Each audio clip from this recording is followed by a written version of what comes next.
We're talking about civil rights today, and I'm really happy to be here with Caleb. Of course, my name is Mario Salas, and Dr. Sharon, I call her Dr. Sharon, she had to take care of a personal business. So, but we're going to do the show best as we can. We'll be talking about civil rights, and we might even be talking about coming up with a card game, Caleb. Oh, yeah, that's going to be neat. That sounds interesting to me. And if you look at this issue of Black Life Texas magazine, and there it is.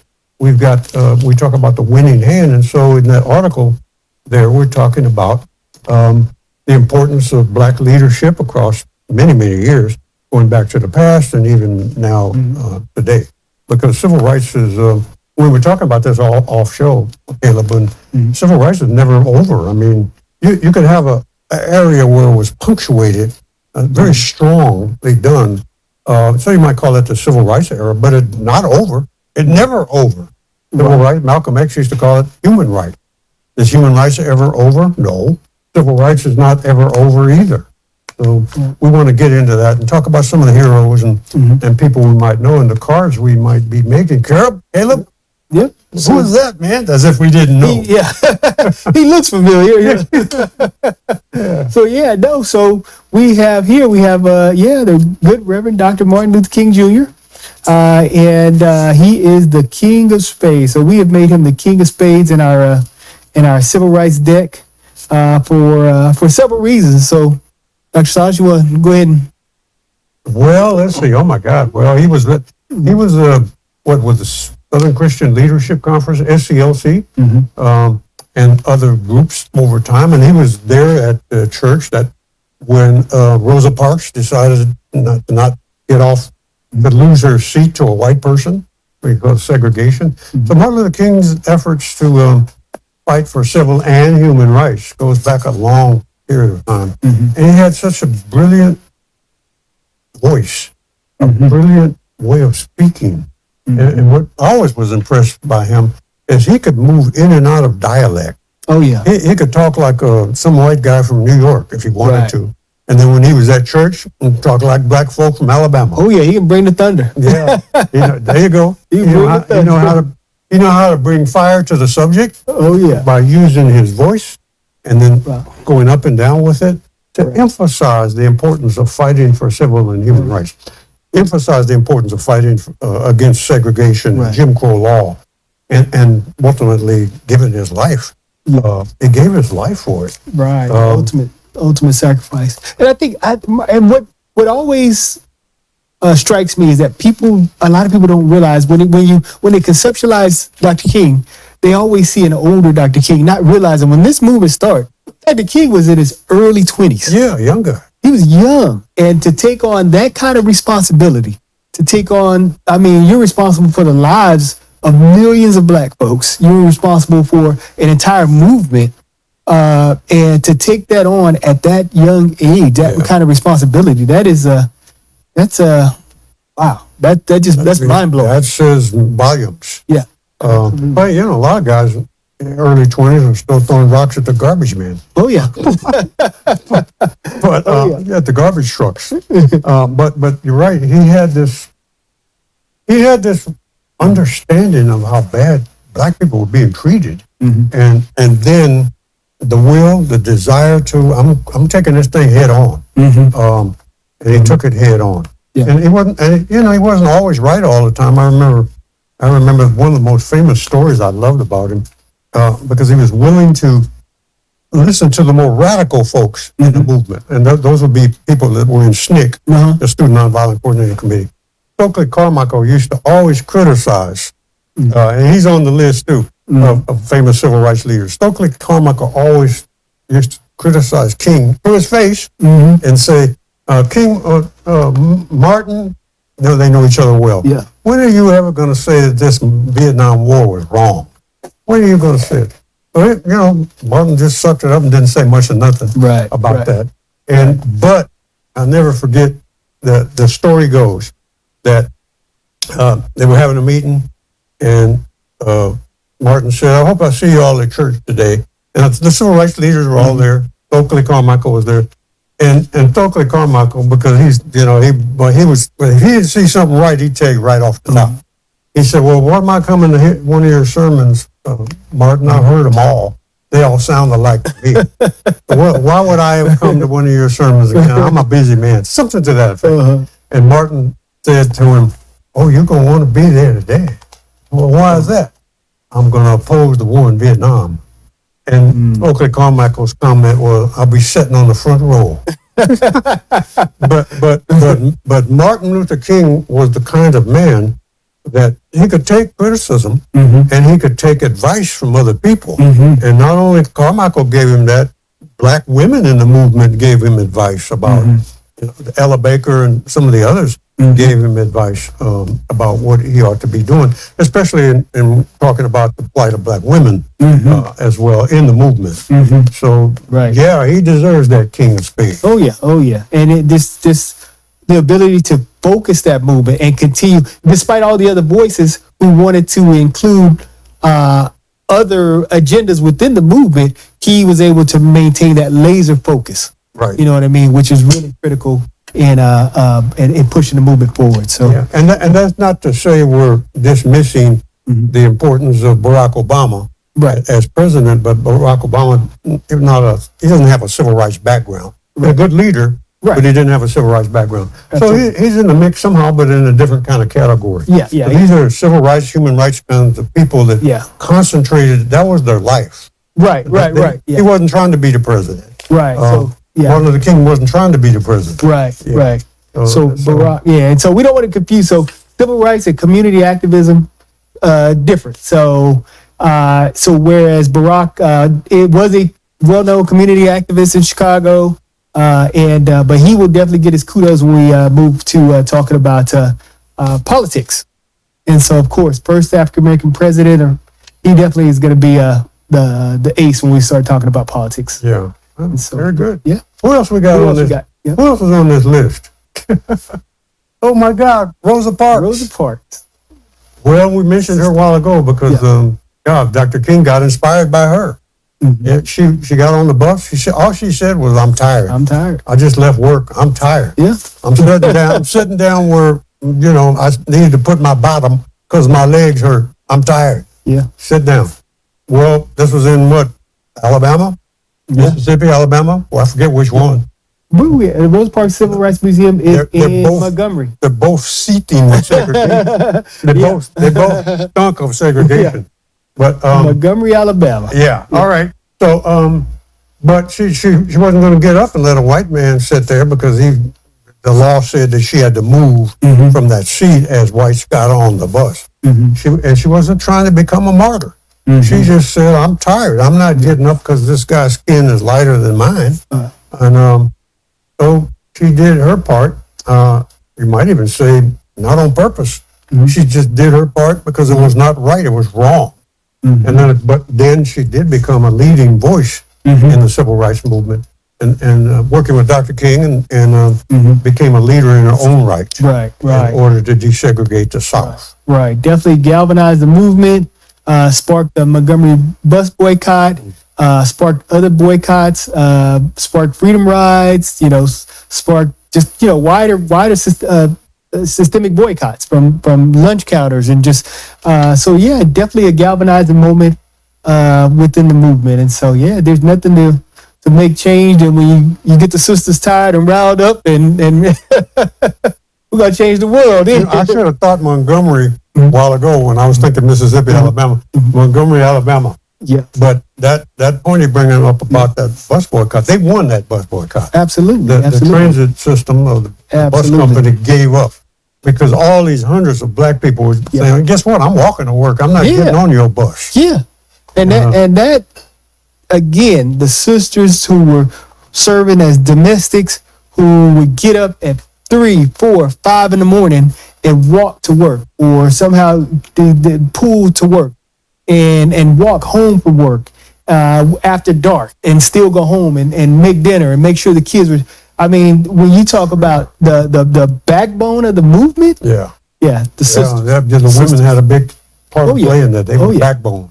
Absolutely. And look, as a kid, in San Antonio, Texas, I remember black domestic workers, women, getting on the bus to go to the north side. North side is all the wealthy white folks lived at that time. And they would go on the bus. And I can tell you where the bus stop was. It was on East Houston and the Varro, I want to say, right by the Majestic Theater. You could see them lined up and getting on the McCullough bus. They call it McCullough bus. And because it went to McCullough Street. And you could see them getting on 5 o'clock in the morning. When the first bus loaded up, they were on that bus.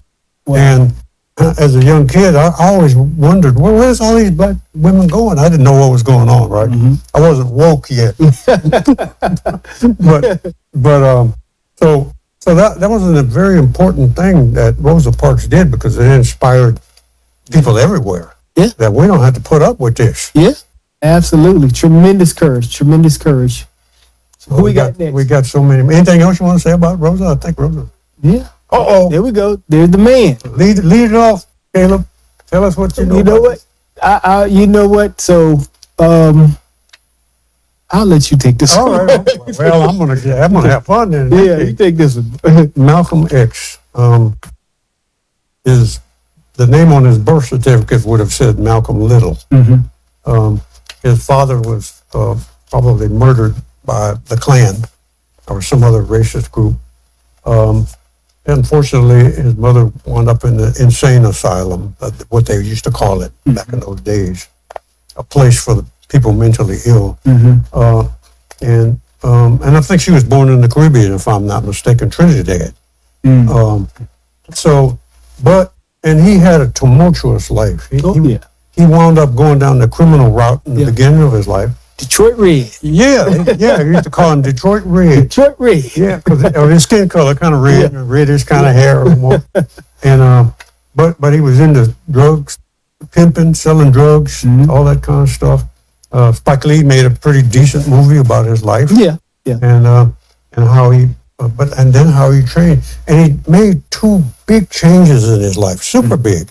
The first change he made was to begin to understand the system of racism while he was in prison, because he wound up going to prison. He began to understand that he wasn't in prison by accident. He wasn't in prison just because he broke the law. He was in prison because he was black.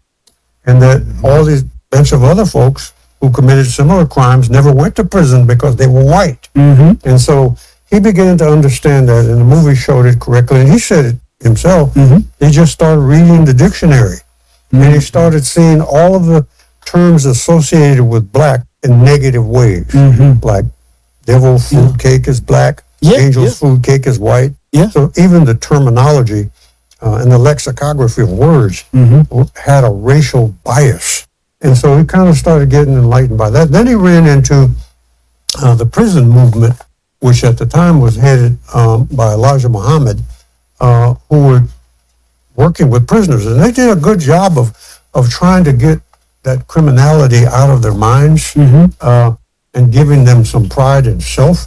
They did a very good job of that. I give them credit for that. Even though I don't agree with everything Elijah Muhammad was saying, I still don't agree, but they did a beautiful job with the prison system of taking people out of that. So Malcolm came out of that and became one of the ministers in the mosque and gave fiery speeches. The guy was probably one of the best speakers of the 20th century. Yeah. Oh my God. Absolutely. He could fire you up. Oh yeah. Yeah, man. There was like fire over here. He's a fire-breathing dragon. And it wouldn't be rhetoric. It would be factual truth. Yeah. You know. Yeah. And golly, Caleb, I memorized a lot of his speeches. I never forget one of the ones when he said, "How you going to be violent in Vietnam and Korea? How you justify being violent all over the world? Then when you see your little black girls being murdered while they're at church, you bleed for white folks," was his quote. You bleed for them, but when it comes to bleeding for your own little children, you ain't got no blood. Yeah. So, wow, that was like slapping people right upside the head. Yeah. Yeah. Oh yeah. You bleed all over the world. Yeah. But when it comes to seeing your own black women and little black kids being murdered and brutalized, all of a sudden you ain't got no blood. So wow, what a statement to make. And so Him and Martin Luther King became real friendly with each other, although they disagreed on tactics. Oh, yeah. He was not a violent man, Right. but he would tell you in a minute, I believe in self-defense. Yeah. And another one of his famous quotes was, I'll never forget this one. He said, respect the law, love everybody, treat everybody kindly, and I'm paraphrasing. But if someone puts their hand on you, send them to the cemetery. There you go. So that's self-defense. That is. So you don't have to put up with violence. Right. Send them to the cemetery. So, but Martin Luther King, to his credit, was a man of nonviolence, Right. follower of Gandhi, Right. nonviolent. But I tell you one thing they don't never give Martin Luther King credit for. He was not opposed to self-defense. He was never opposed to self-defense. But they kind of, somehow, that division got bent Right. out of shape. Oh, yeah. Oh, yeah. Yeah. So Yeah. Martin Luther King would always tell people, I'm not opposed to anybody that's trying to save their own life. Right. So, Right. So there you go. Then finally on Malcolm, eventually left the Nation of Islam and created another group that talked about the problems of black people worldwide. He talked about taking militant action in self-defense as opposed to just preaching sermons at the mosque or at church or whatever. Right. Militant action. And so when he went to Mecca, he wound up disagreeing with Elijah Muhammad on the people he saw there. He said he was shocked when he went to Mecca. He saw people who described themselves as white. When Elijah Muhammad said white people are the devil, they couldn't enter the holy city of Mecca. They're all over the place. Well, right. Bosnian Serbs who were Muslim, Yeah. people from Europe who were white as snow were Muslim too. Yeah. And so that bothered him. So he left, amongst other things, but he left the Nation of Islam. That was one of the main reasons why he left the Nation of Islam. It wasn't true. And of course, he was assassinated when he began to have an international view of the struggle of black people. He became an internationalist, I would call it. Yeah. Black nationalist and an internationalist at the same time. Yeah. Yeah. So that's when he really became dangerous. yeah, he became dangerous. So, and the thing about, these two leaders existed at the same time. And so one of them, they definitely chose to work with and they chose to elevate. And you could see how the one became venerated. And of course, it was the one who talked about peace and love and forgiveness. You know what I mean? And to even contextualize that, because there's this fear that we're gonna do to them what they did to us, and that's the message that they choose to elevate. There you go. To turn the other cheek, and So I was gonna go there, but that's the message that they chose to elevate. But if you look at this brother right here, even during his time, he was more respected. Yeah. You know what I mean? Yeah. And even now, speaking truth to power. speaking truth to power. Yeah. Even now, when people take a look at the history between the two great men, one is more respected and venerated because of that boldness and that the way in which he spoke truth to power. Yeah, and good points, because even followers of Martin Luther King at one point questioned Mandela about why Mandela had chose to pick up arms against the apartheid regime. And Mandela it's a mistake to argue with Nelson Mandela. Because he said, well, all due respect to black Americans, you all had a constitution that at least said all men are equal. We never had a constitution that said that. Our constitution said only white men are human beings. Right. We didn't have no constitution like you all had. Right. So That's say that we have to go the nonviolent route, that's America. That ain't South Africa. So that's the old Nelson. That's the Nelson that I like. Yeah.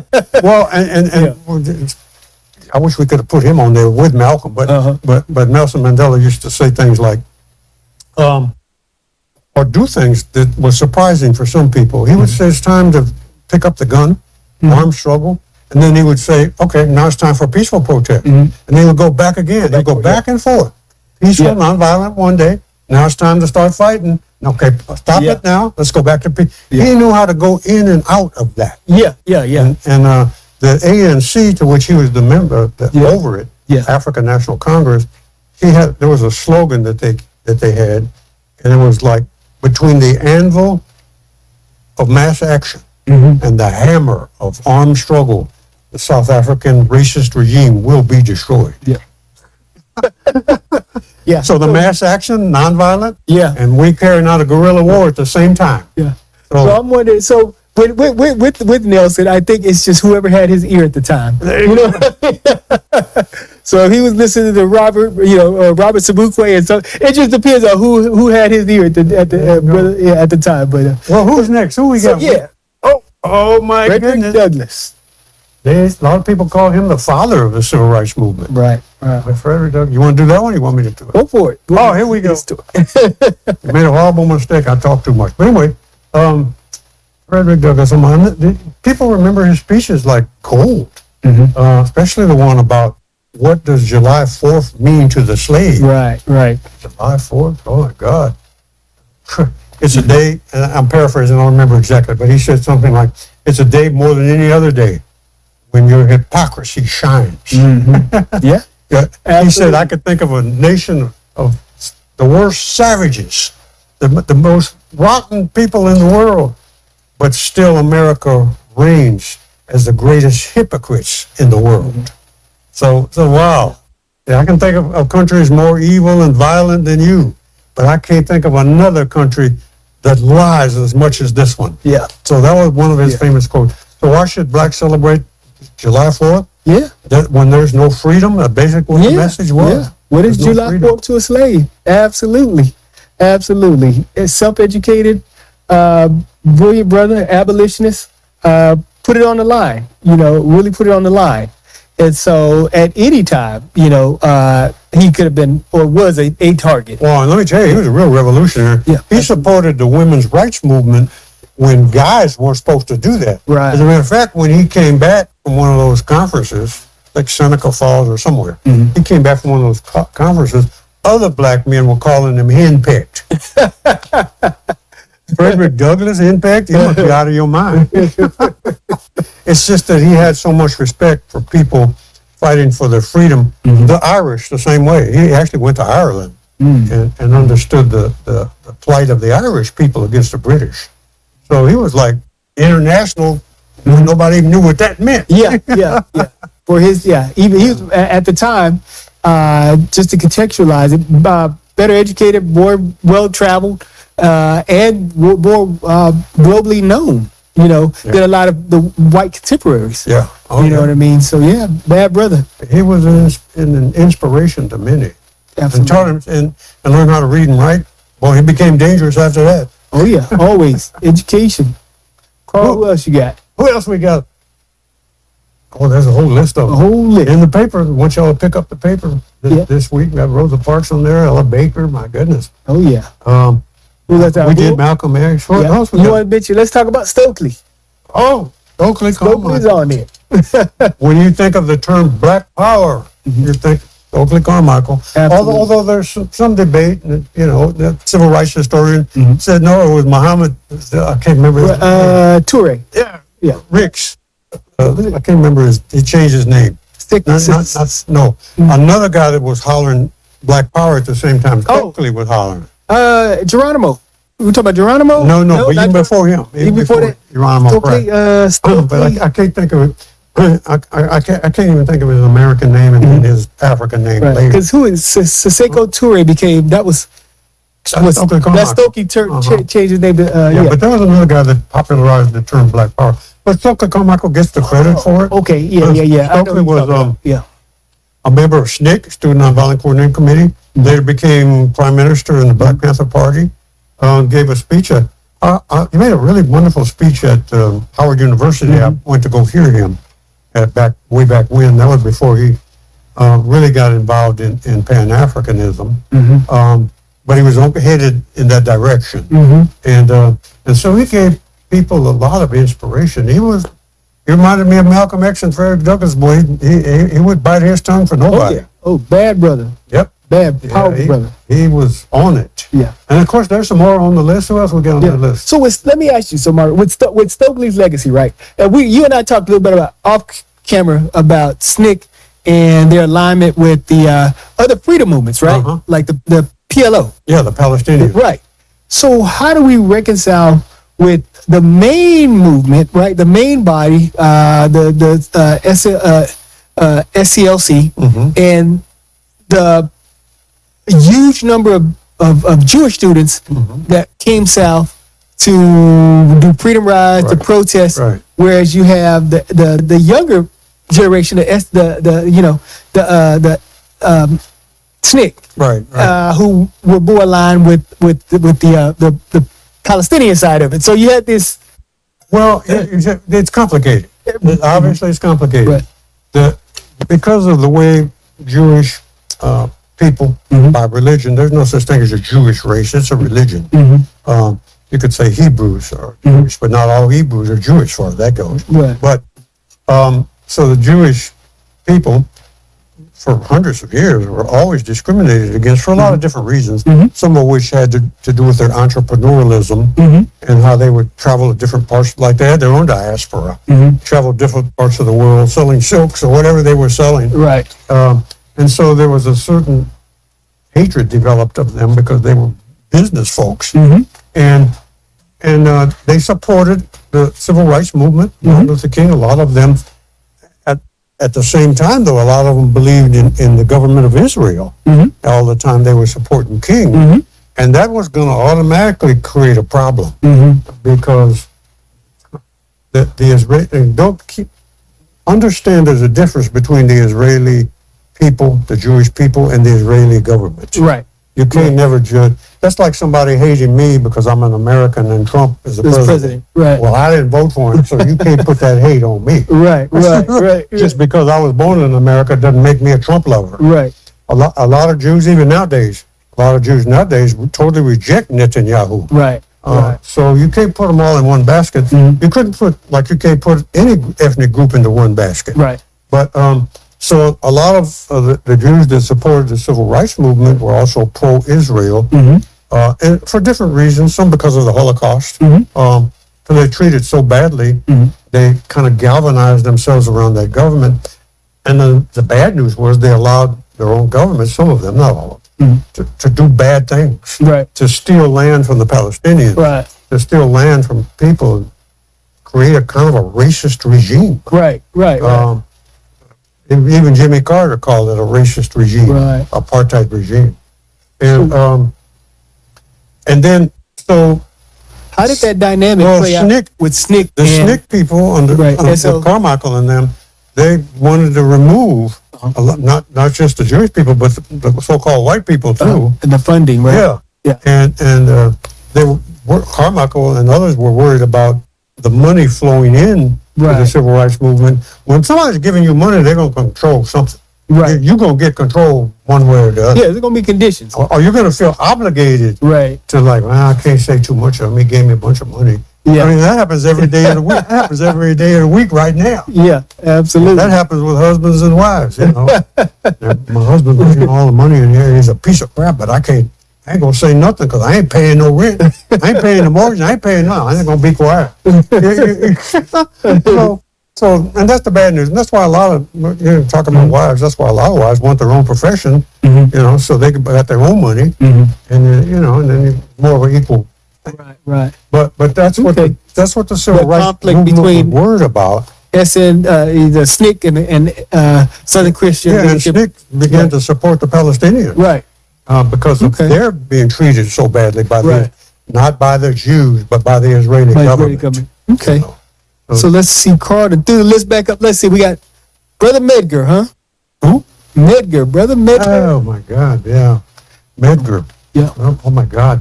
Well, Medgar Evers, he was a field secretary in the Mississippi. Gave his life. He was assassinated. Yeah, in his driveway. Yeah, in his driveway. And I can't remember the killer's name. Was it Brian de the Beckwith? Well, yeah, I think it was Beckwith. Yeah, can't remember his name. And oftentimes what these racists would do, they would shoot somebody. And I think, I may be wrong, but memory serves me right. It was Beckwith, he might have been asked, did he shoot Meredith? Or did he shoot, that's where it gets confusing for me. Or did he shoot Medgar?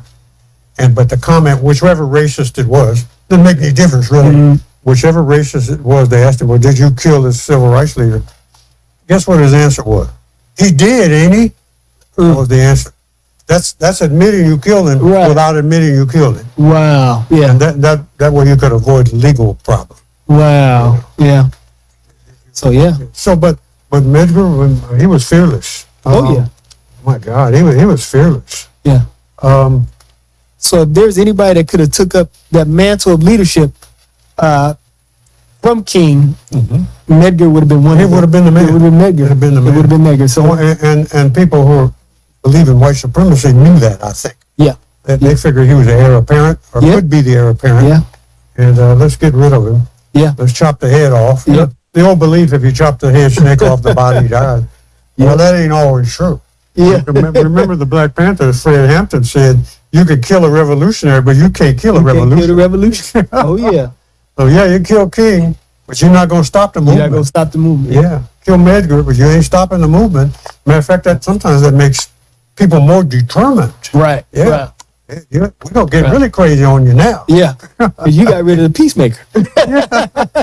Now you got to deal with Medgar, you know what I mean? Yeah. Yeah. So let's see. Speaking of heir apparent, we got to mention Fred Shuttlesworth. Oh yeah, Fred. Oh my God, Fred got into trouble with Martin Luther King because Fred called for the desegregation voting rights in Birmingham, Alabama, where Bull Connor, the head of the police department, Right. or whatever they call him, public safety head. They have different names for Was he commissioner? Commissioner public safety commissioner. Safety, Yeah, whatever it was. Yeah. Fancy names for the Ku Klux Klan. Yeah. But Bull Connor was determined to smash the civil rights movement. And he's the one that called out the big hoses, the fire department spraying people with hoses. Those fire department hoses could knock bricks off the wall. Oh yeah. Yeah. Tear skin right off your body. Yeah, and so Fred Shuttlesworth, in his wisdom, and I think it was a wise decision, he told Martin Luther King, we need to get children out there. We need to get children to march. 10, 12, 13, 14 years old. And Martin Luther King went, come on, man, you can't do that. These kids are going to get hurt. And Shuttlesworth's answer was, they're killing our kids anyway. What are you talking about, Martin? They're killing our kids anyway. Yeah. But if we bring to the world what they're doing to kids, not just what they did to 12, 14-year-old, you know who I'm talking about. Yeah. Murdering him and throwing him in the bayou. Yeah. Killing Emmett. Yeah. Emmett Till. Yeah. People found out about him, but later on. But if the whole world sees what they're doing to young people, watch how stuff changes. Right. So he booked Martin Luther King. We know we're having a march. Yeah. With kids. Yeah. And you should have seen Bull Connor and them throwing 10-year-old kids in jail. Yeah. Yeah. They ran out of space with so many of them. Yeah. And black high school students in jail. They arrested so many of them that they had to put some of them in the penitentiary. Wow. Because there was no room. And some of them in warehouses that they turned into jails temporarily. Yeah. And what happened though? The whole world was now honed in on Bull Connor's racism. Yeah. And this whole thing, this is, so people began to say worldwide, this is wrong. What, America, a democracy? What kind of mess is this? Yeah. And so the chief competitor of America at the time was the Soviet Union. Right. I can't blame them. They capitalized on that. Oh yeah. You Americans love democracy. Let's see. Let me look at that real good. 10-year-old kid being beaten up and water hosed. Yeah. Oh, that's American democracy. Yeah. Okay. Yeah. We all love that. But you want us to love that. No, we ain't gonna do it. Yeah. So but Shuttlesworth, in his own wisdom and determination, for civil rights, Buck King and King came to realize, you're right about that. Yeah. So that's what I liked about King too. Yeah. Going back, he realized that it ain't just about me. I got to listen to these other folks too. Yeah. Yeah. And Shuttlesworth did that. But by the way, you're going to Birmingham right now. You're flying into Birmingham. You said Fred Shuttlesworth? Fred Shuttlesworth International Airport. There you go. So that's how famous he became. Wow. And I got to talk with him and see him just before he died. He was in a nursing home, and I did get to talk to him, and I'm glad I did, because he died not too long after I left there. Let's bring in the sister, one who you are quite familiar with, Angela Davis. Oh my God! she came to San Antonio and spoke at Trinity University, and I was in the audience, and I had a copy of something I been wanting to give it to her for years, and tell her. She already knew it, but I needed to tell her to her face. And I said, so when they got to the question and answer part, Andrew, any questions from the audience? I put my hand up real quick. I had my little paper in the hand. I went up there, and I pretty much threw the mic down. I went up on the stage, and I said, I just need to tell you what. Some of it I whispered in her ear, but I read this out loud to the audience. I said, this was the petition to free Angela when she was in prison accused of false crimes. Right. That we delivered in San Antonio, signed by Reverend Black, local civil rights leader, signed by Rosie Castro, Julian Castro, the congressman, his mom, and the secretary of Health and Education at the time, the other Castro. Right. Yeah. His mom signed this petition to free Angela Davis, and so I told Angela, I just want to give you a copy of this, and so you put it in your historical files, and she was like, oh my God, she was like, and I said, and I didn't forget that in your book, one of her books called, I may be wrong, but I'm thinking it was the title of one of her books was If They Come in the Morning. She said, one of the biggest rallies for my freedom, that's what she said, in the United States was held in San Antonio, Texas, at La Villita Assembly Hall. And she was right about that. We had 3,000 or 4,000 people at that event. Wow. That we organized. SNCC organized that, actually. Wow. Yeah, and because I was a member of SNCC at the time. And in San Antonio, SNCC and the Black Panthers were the same thing. And so we organized that rally. So I went up on the stage with her, and I whispered in her ear and told nobody could hear it. When I was in Cuba, your sister was on the same plane with me. And she goes, Fania? I go, yeah, she was on the same plane. She said, was that the Festival of Youth in Cuba? I said, yeah, that's the one. Which one? I said, the 11th. And she couldn't remember which one. She said, okay. Yeah. Wow, it's a small world. I said, sure is. Wow. And I took my seat. But my God, Ronald Reagan fired her from her job at UCLA.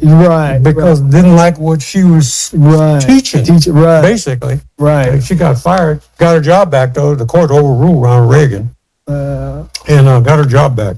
And then, of course, she was falsely accused of an incident that took place at prison, Soledad. Yeah, Soledad. With Jonathan Jackson and George Jackson. Yeah. And the other people who were being held in prison. Political prisoners. Black political prisoners. Yeah.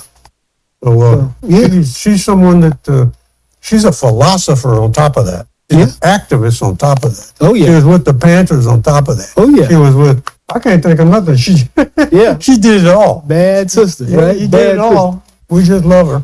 Those some more sisters out there. So, that's what I'm gonna throw some names out there. We ain't got to comment on them, but just to give, Sonia Sanchez. Sonia Sanchez. Yeah. Who else we got from that era? From Elaine Hudgens. Yeah, Elaine Huggins, Black Panther. We got to throw Elaine out there. Yeah. And from that era, who else we have? Elaine Brown, Black Panther. Elaine Brown. We got to throw Elaine Brown out there. Yeah. Who else we have out there in that era? Well, Diane Nash, going back to the Freedom Rides. Okay, yeah. Yeah. All right. MacArthur Cotton is not on this list. I talk to him every time. He's got to be 85 years old. I just call him Cotton. I said, you got a hell of a last name, Cotton. He said, yeah, I sure do. But I was on a panel with him when we spoke at Judson Independent School District for Black History Month. He came all the way to San Antonio, thanks to a lady who her brother was a civil rights freedom writer too. Barbara Bowie was her name, and she lives in Austin now. But her brother was, and so anyway, she organized this meeting where we had these civil rights freedom riders who are still alive came to San Antonio to speak. So I was glad to be on that on that same panel with them, although I was a little bit too young to be on a freedom ride. So that's a generation just in front of me, just in back of me, I guess you might say. But those were the freedom riders. So I call him all the time, check on his health, because he's getting up there in age. And just real quick, MacArthur Cotton, they need to put him on that list somewhere. He was working in the field one time when he was a young man. I must have been 30s or 40s. And he said, this black guy said, it's Sunday and I'm not going to work in the field, telling the sharecropper owner, the guy watching him, I'm leaving work because I'm going to church. And you can't leave. We got to get this stuff picked. You can't leave. So the guy, MacArthur Cotton, is looking at this happening. He's a young kid. He said the guy pulled out a gun and killed that guy. Wow. And you ain't going nowhere, and shot him to death. Wow. And he said, as a kid, I saw that actually happen. And he said the most hurtful thing is that he, like Malcolm used to say, full-grown men standing around did nothing. Didn't say a word. Nothing. And when the sheriff came out there to say what happened, naturally, nothing happened. Wow. Nobody indicted, nobody arrested. Right. Just a black man who wanted to go to church. Right. Murdered. Yeah. No justice, no justice at all. Nothing. Wow. And so people saying there's no racism in America, or America wasn't founded on racism. Right. Yeah, that's they're damn fools. Yeah. So let's see who we have here. What time we got time for a few more? We got it. We have to talk about Fred Hampton. Oh, Fred Hampton. You can kill a revolutionary, but can't kill a revolution. Famous quote, Fred Hampton. Head of the Chicago chapter of the Black Panther Party. Right. Dynamic speaker. Right. Instituted what the Panthers call their survival programs, which means they had a free breakfast program. By the way, I fed kids in that breakfast program, not the Chicago one, the one here in San Antonio. Yeah, every morning we go pick them up.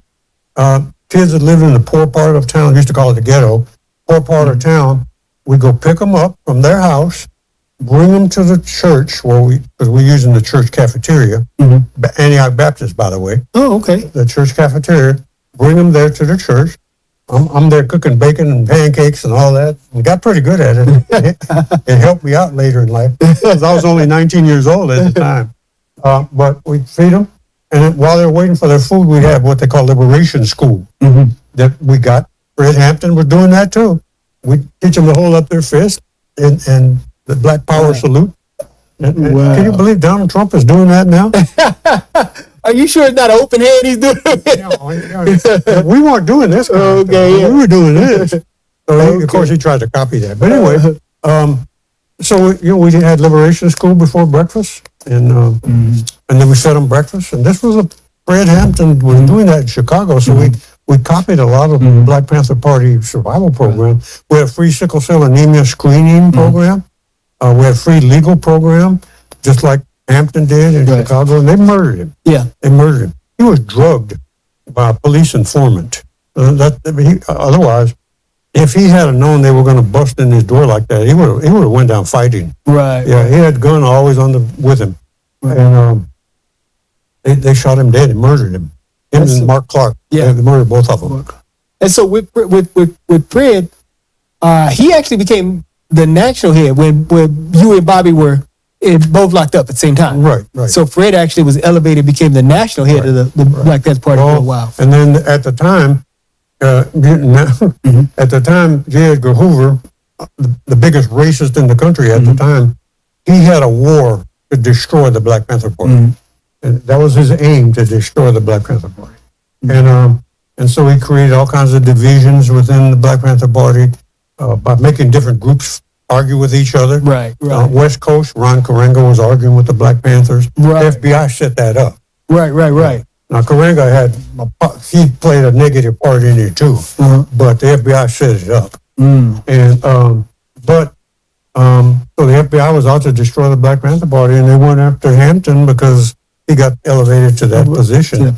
And remember that movie, The Black Messiah, that came out? They were looking, they were looking all about Fred Hampton. If y'all hadn't seen that, go get it, probably on YouTube for free.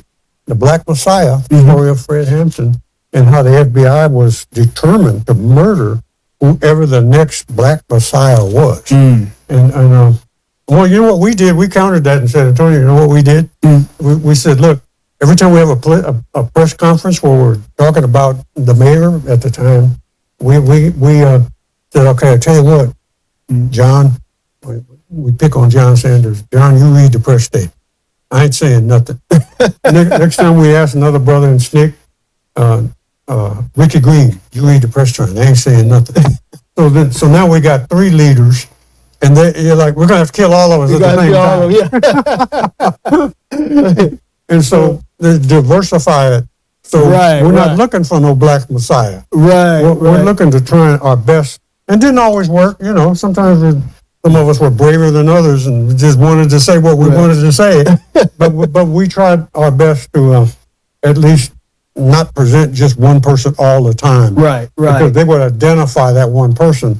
So, you know, so one time, one SNCC guy, one civil rights leader was going on TV. I remember Ricky Green went on TV and after they said we were threatening jury members to bomb houses, which is a total lie. I remember Rick said, you want to do it or I do? I said, well, I did it last time. It's your turn. So Rick got on, you know, identified himself as a leader here and told the attorney defending Black police officers, white police officers, who made that comment about we were going to bomb the juror's house because these white officers were on trial for killing a Black man.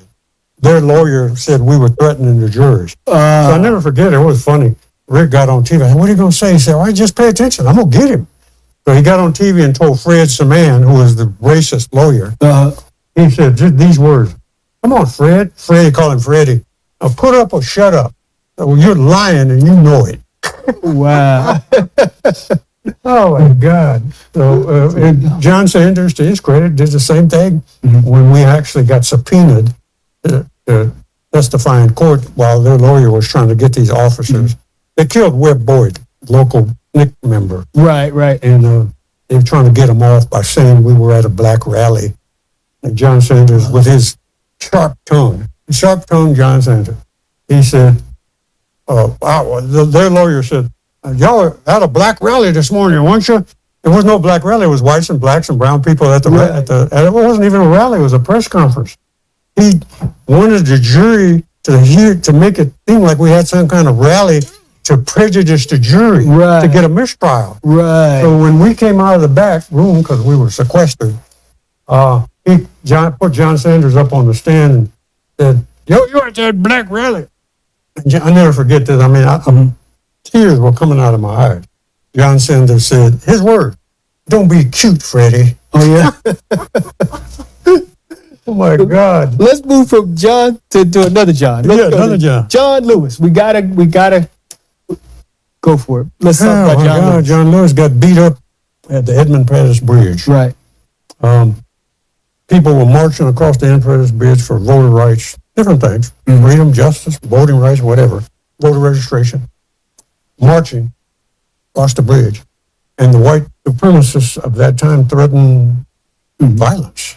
You march across this bridge, you're going to regret it, boy. That kind of language. And so we weren't going to stop them. John Lewis said, well, if we have to die this day, we just be dead. That ain't going to stop us. Well, we're not afraid of your jail. We're not afraid of your whips. We're not afraid of your batons. If we have to die, we're going to keep going.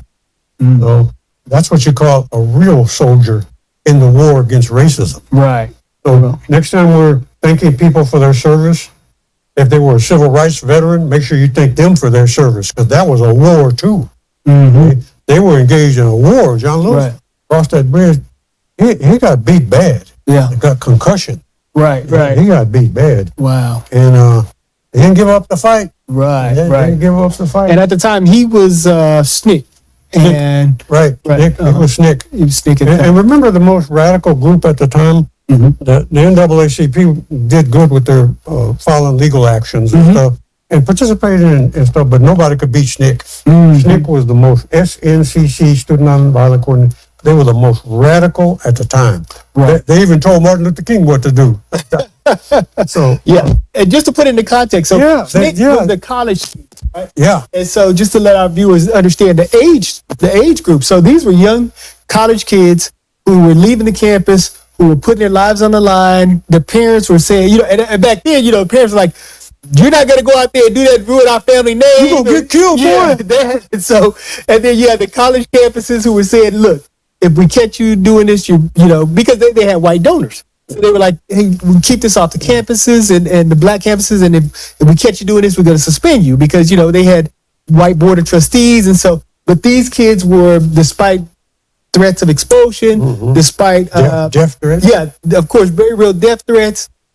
These kids went out there, got beat at lunch counters, and bit by dogs, and washed by fire hoses, and of course the parents were saying, "You're not going to do this. You ruined our family's name," and this and that. So these kids, despite all of this had to fight their parents sometimes.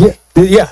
So this is SNCC, and these kids put it all on the line. I don't know about you, Caleb, but I had that problem too. We'll fight you. Well, a lot of kids, or even now, but a lot of kids had that problem. Like I remember, my father told me, "You're gonna get hurt." Yeah, he's trying to convince me not to do it. Right. And I never forget what I told him. I said, all due respect, Dad, but you wouldn't have had to go what you went through if you had stood up in your time. So I'm standing up for you.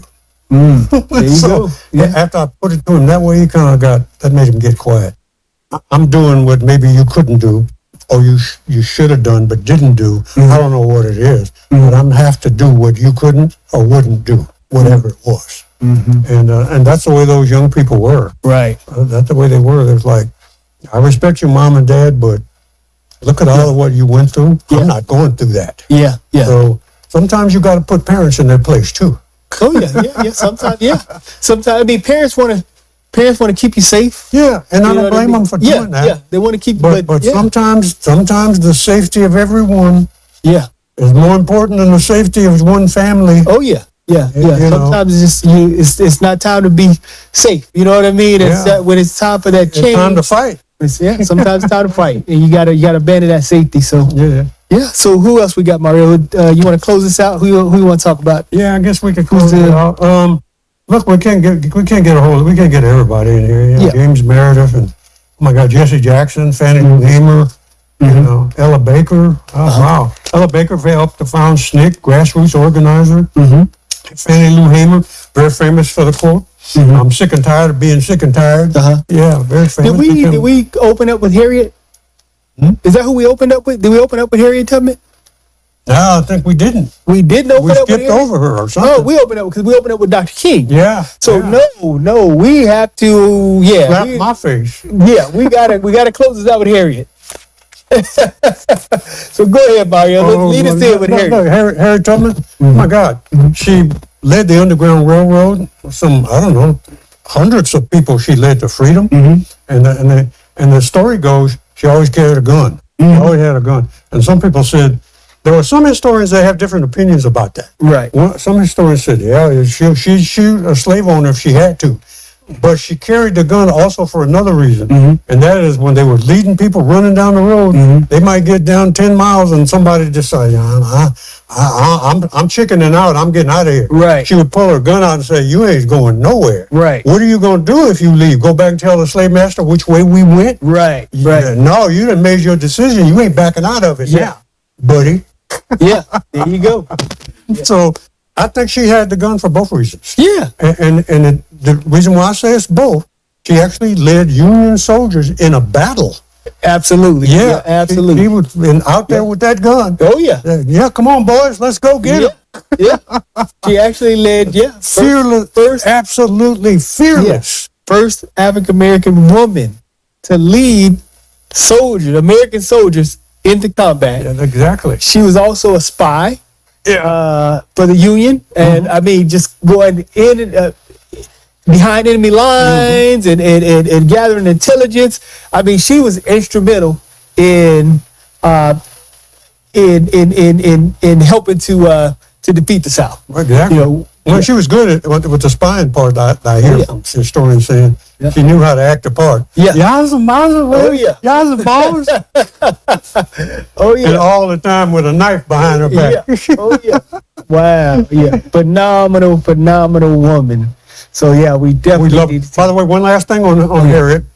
She was willing to go with John Brown attack on Harper's Ferry. Wow. John Brown was a white abolitionist who said, "I'm going to start the Civil War."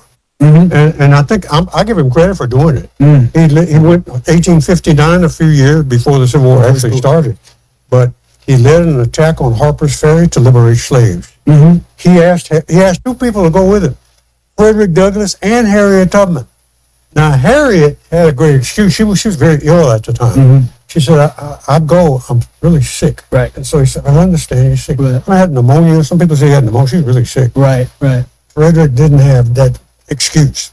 Frederick Douglass said, and this is what some historians say, different say different things, but mainly he told John Brown, "It ain't going to work. You're going to die."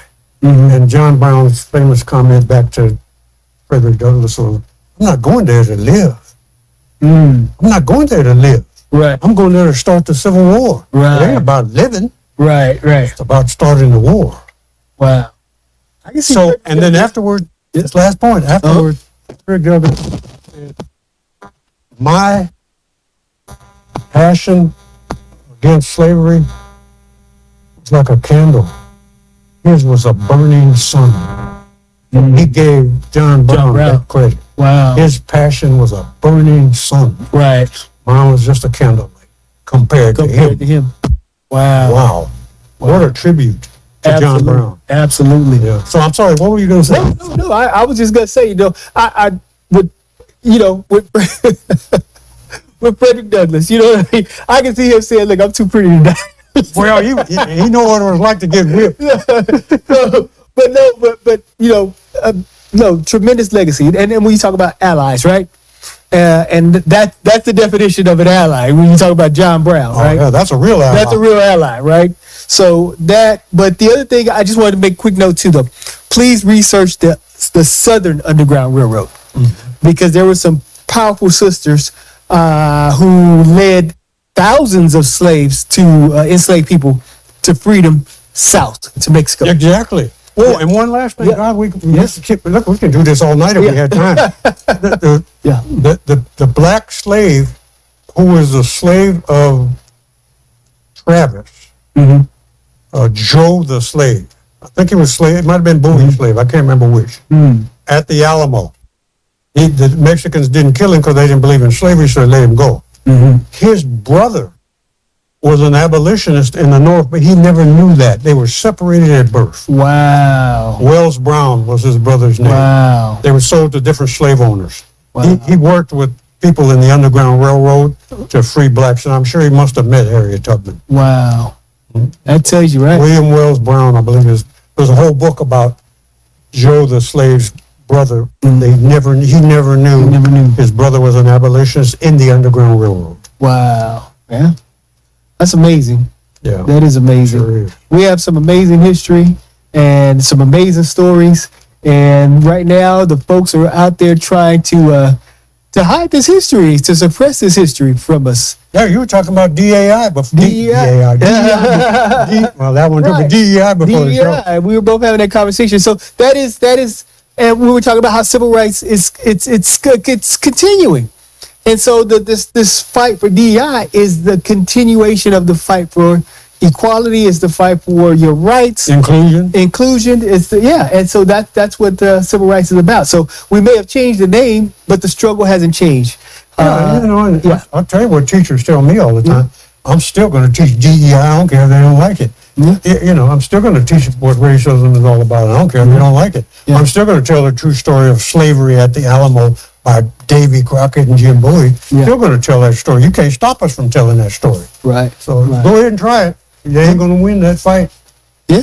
And so again, right now we are, they say there's nothing new under the sun, and we're making those cards. We're making get your deck of cards. You got to get your civil rights deck of cards. Yep, you got to grab them. So it's going to be civil rights and political leaders and a couple other subjects in those cards. So there are definitely some conversation starters about Black history. So you're definitely going to want to grab those cards. Well, the technicians backstage, are we running out of time yet? But I do want to thank Carl Booker, who helped to put this show together. He's on it. We're going to be talking about these cards as they're produced and getting them out there. And by the way, if you have family gatherings at home, you want to play card games, we're going to give you some real cards to play with. Some real kings on your card to play with. Some real spades and jacks and queens to play with. So we want to thank everybody. We thank you for tuning in. Caleb, glad to be here with you. Yeah, same here. If Chris ever comes back, we're going to tell him to go take a hike. Yeah, Chris. Go back to Costa Rica, Chris. No, we love him. We're teasing him. Absolutely. All right, thank you for tuning in. And we'll Wait a minute, no. Because Ohio State beat Texas. Chris, stay in Costa Rica. I'm not trying to hear that. I'm not trying to hear it. We had to put up with that, didn't we? Yeah, I'm not trying to hear that. So, yeah. But, yeah, thank you for tuning in, joining us today for our special episode of on civil rights.